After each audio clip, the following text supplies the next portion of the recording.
मी तुम्हाला सांगतो, नवनीत राणांना कुठं जायची गरज पडत नाही. त्या भारतीय जनता पार्टीच्या राष्ट्रीय नेत्या आहेत. त्यांना देशामध्ये अनेक ठिकाणी त्यांच्या प्रचाराची मागणी आहे.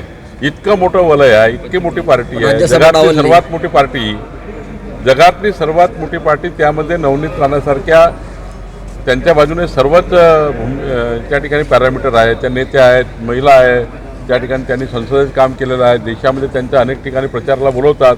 अशावेळी इतकी जागतिक स्तरावरची सर्वात मोठा पार्टी सोडून कशाला तर नवनीत राणे तिकडे जातील?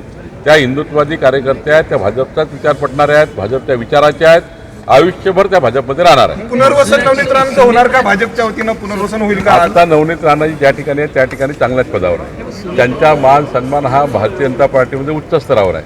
त्यामुळे कुठलं पद असलं की नसलं, मागच्या लोकसभा लढल्या काही मतांनी हरल्या, पुन्हा निवडून येतील.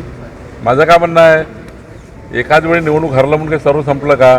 अजूनही त्यांचा मान सन्मान तेवढाच आहे भाजपमध्ये जेवढ्या खासदार होत्या. त्यामुळे आताही तेवढीच इमेज त्यांची दिल्लीमध्ये आहे. आमचे सर्व वरिष्ठ नेते आणि राज्याचे मुख्यमंत्री देवेंद्र फडणवीसजी त्यांना आताही खासदार मानतो आम्ही. खासदारच्या कमी कधीच मानलं नाही.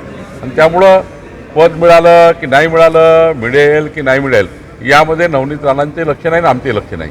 त्यामुळे त्यांच्या ज्या दिवशी पक्ष विचार केला योग्य विचार होईल.